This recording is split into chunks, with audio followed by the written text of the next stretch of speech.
If you've ever bought a zinnia seed packet at a big box store and then wondered why your stems were short, your blooms were small, and the whole plant just didn't look like what you saw on the flower farm pages, I want to show you something. Not all zinnias are the same. The ones you find in a display rack at the garden center are almost always bred for compact gardens, not for cutting. And if you're growing zinnias to put in a vase, to give away, or to sell at a market, or maybe just to have long, beautiful blooms to bring inside, variety selection is the single biggest lever you have before you even put a seed in the ground. Today, I'm talking you through every zinnia variety we grow here on the Lost Acre and why we grow it, stem length, bloom size, color, options, vase life, what it looks like in a bouquet, all of it. By the end of this video, you'll know exactly which zinnias to order and why. Welcome back to the farm. I'm really glad you're here for this one because it's a topic I wish someone had laid out to me when I was first getting started. My first season growing zinnias for cutting, I ordered seeds based on what sounded prettiest in the catalog. I picked a mixed pack. I grew lots of zinnias that year, but when I went out to harvest them, I kept running into the same problem. The stems were short. Some varieties topped out at 10 to 12 inches. They were beautiful plants in the ground, but they were almost impossible to use in a bouquet because I couldn't get enough stem length to work with. I also had a huge variation in bloom size within the same mix. Some blooms were enormous, some were the size of a quarter, and because they were all mixed in together, I couldn't predict what I was going to get from day to day. The following year, I switched to growing name varieties, specific cultivars, selected for cut flower production. The difference was not subtle.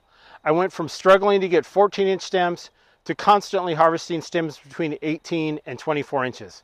My bouquets looked more intentional, my vase life improved, and I actually enjoyed harvesting because I knew what I was walking into. So let me walk you through what we grow and why, starting with what actually makes a zinnia good for cutting.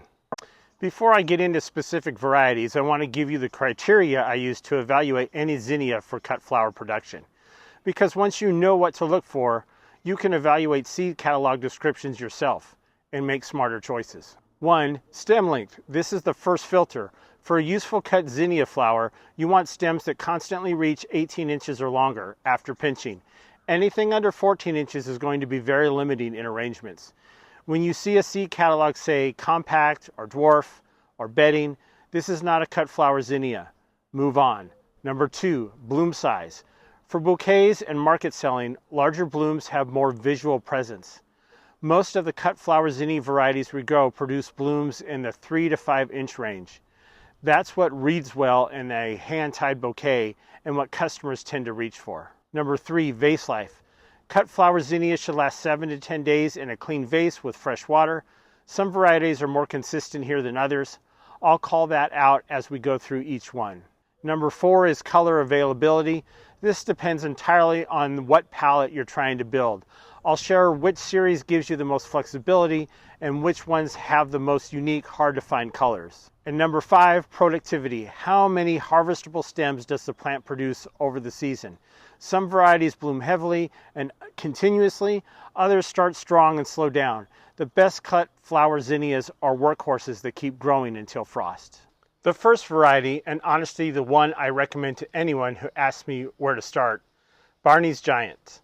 Giants have been the standard for cut flower zinnia production for a long time, and for very good reason.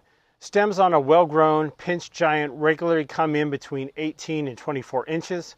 The bloom is large, typically 4 to 5 inches across, with a classic dahlia-like double form that holds its shape in the vase. The petals are dense and layered. It looks expensive in a bouquet. The color range is excellent. You can buy individual named colors or as a mix. The individual colors I use the most are coral, scarlet, golden yellow, purple, and wine. The wine is particularly useful. It's a deep burgundy that pairs with almost anything, and it's harder to find in other zinnia series. Vase life is constantly strong, 7 to 10 days is normal. The petals don't shatter or drop the way some varieties do. It's a reliable, forgiving variety for new flower growers. One thing to know, giant plants are large. They get tall and need space. We grow them 12 inches apart, and they still want to sprawl into each other by midsummer. Plan for that, but the payoff in stem length and bloom size is worth the real estate. If you only grow one zinnia for cutting this season, make it a Barney's Giant. The second variety series I grow every year is the Oklahoma series, and this one surprises people because the blooms look different from what most people picture when they think of zinnias. Oklahoma zinnias have a smaller bloom than Barney's Giants, typically 2 to 3 inches, but the stems are exceptional. They are long, straight, and incredibly strong. We regularly harvest Oklahoma stems at 24 inches and sometimes longer. The stems don't curve or flop. They stand up perfectly in a vase, which makes them one of the easiest zinnias to arrange. The blooms form a semi-double to double, a little more open and airy than Giants. That lightness actually makes them incredibly useful in mixed bouquets because they don't compete with the large focal flowers. They support the arrangement rather than dominating it. The color options in the Oklahoma series are some of the most interesting in the zinnia world.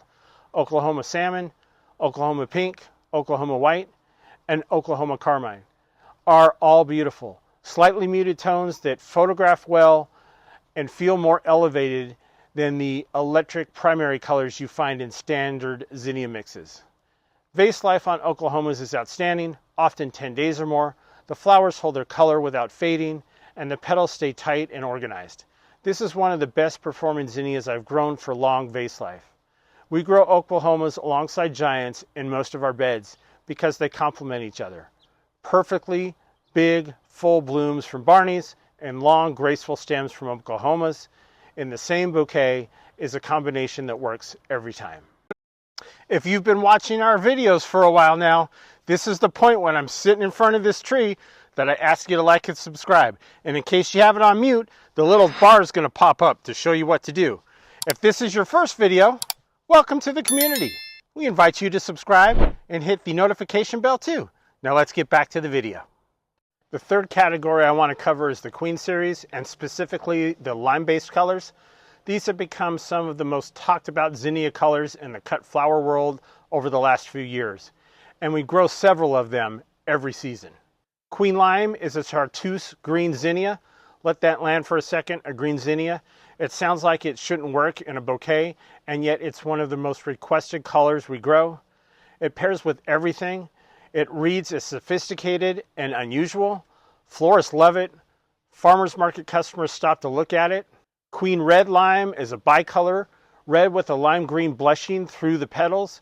It's one of the most visually complex zinnia blooms I've ever grown. Each flower looks slightly different from the other, and the whole stem looks like something you'd see in a high-end floral shop. Green Lime Blush moves from the green into soft pink and cream tones. It's more delicate feeling than the red lime. Beautiful wedding style arrangements and softer color pastels. Queen Lime Orange has the same unusual quality, orange and lime layered together. It's warm, vibrant, and striking in fall bouquets. One honest note about the Queen series, they tend to be a little bit more variable than the Giants in terms of stem length. They're not as uniformly tall, and they can sometimes run shorter in hot weather. We manage this by making sure they're well irrigated and constantly harvested to keep the plant producing. But if you're expecting the same uniformity you get from the Giants, you may need to adjust your expectations slightly. Vase life is good, 7 to 8 days in our experience. Not quite as long as the Oklahomas, but it's respectable. These are statement varieties. Grow them for visual interest and uniqueness. Let the Barney's Giants be your workhorses, and let the Queen series be what makes people stop and look.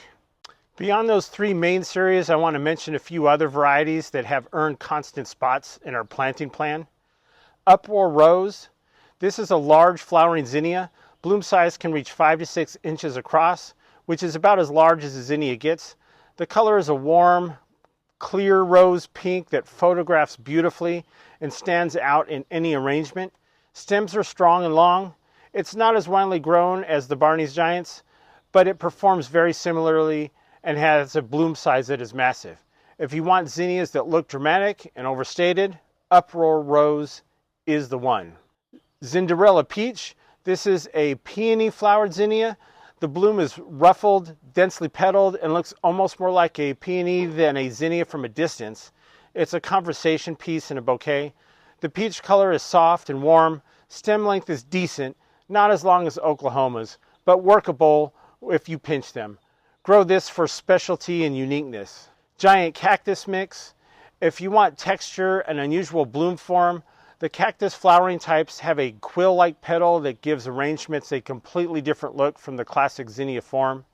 They're not as productive as some of the other varieties we've discussed, but as an accent element in a bouquet, they add real visual interest. One note on mixes in general, I've moved away almost entirely from mixed packets for cut flower production because you can't predict your color output and you can't plan a cohesive palette. Single color named varieties give you control over your design. If you're just starting out, a mix is fine, but as you get more intentional about your bouquets, move toward named colors. Okay, so how do you take all this information and build an actual planting plan? Let me give you a simple framework.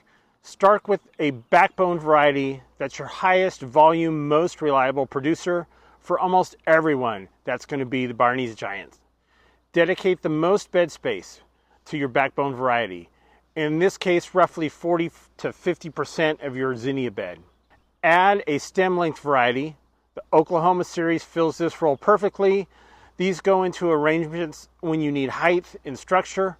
Plan for about 20 to 30% of your zinnia space here. And then add one or two statement varieties. This is where the Queen series, Uproar Rose, or Zinderella come in. These are not high volume producers. They are varieties that make someone stop and look at your bouquets. 20 to 30% of your bed space or less if you're working with limited room. Thinking about your color palette, don't just order every variety that looks interesting in the catalog. Decide on a palette you want to work with. Warm tones, cool tones, a specific combination, and choose varieties that serve that palette. A cohesive color story makes a better bouquet and more attractive displays. Plan for succession. Don't direct sow or transplant all your zinnias at once. We stagger our plantings 2 to 3 weeks apart so we have continuous production from midsummer through first frost rather than one massive flush all at one time. Let me pull all this together. If you're growing zinnias for cutting, whether that's for your own home, gifts, or a farmer's market, variety selection is where the season is won and lost before you ever plant a seed. Build your backbone with Barney's Giant, add stem length with the Oklahoma series, make it interesting with Queen Lime and its relatives, or Uproar Rose. Order from specialty suppliers, order early, and choose single colors over mixes as you get more intention about your bouquets. The zinnias I've shown you today are actually what we grow here on this 1 acre. It's not sponsored, it's not hypothetical. This is the real planting list, refined over several seasons of figuring out what works and what doesn't. And if you're watching this as part of our zinnia series, next up is the video on how to actually pinch your zinnias to maximize the stem count on every single plant. I will link that video when it's available here. It goes hand in hand with everything we've covered today. What varieties are you growing this year? Drop them in the comments below. I generally love to see what other growers are working with. Until next time, live life in full bloom.